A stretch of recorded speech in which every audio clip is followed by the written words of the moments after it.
Dhe ne pra do t'japim përgjegjësi edhe për trupin ton. Sepse Allahu xhallashanuhu na krijoi ne në formën më të bukur. Allahu është pra ai khalaqal insan. Allahu është ai i cili ka kriju njeriu. Dhe ai e di se çka i duhet njeriut dhe çka nuk i duhet njeriut.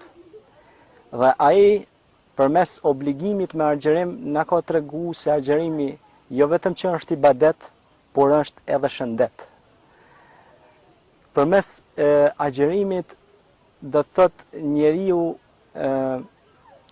e forcon edhe fizikun e tij. Ne kemi pasë shumë sportista të cilët luajnë futboll, e kemi pa që ata ka shumë për tyre që agjerojnë, edhe kur janë pyetur kanë thënë se ne vrapojmë më lehtë. Pse vrapojnë më lehtë?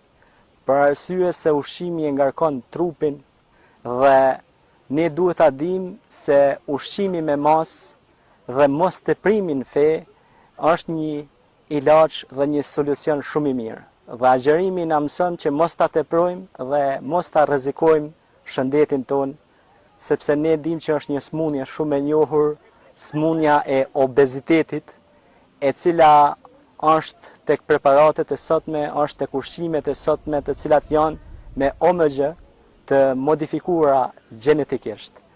Dhe ato shkaktojnë dëme shumë të mëdha në organizmin ton. Dhe kur dëmtohet organizmi, dëmtohet dhe mendja. Një proverb arabe thot: El aklu selim fi gjismi selim. Mendja shëndosh në trup të shëndosh. Prandaj kur t'jen trupi shëndosh, edhe mendja do t'jetë e shëndosh. Prandaj agjerimi është një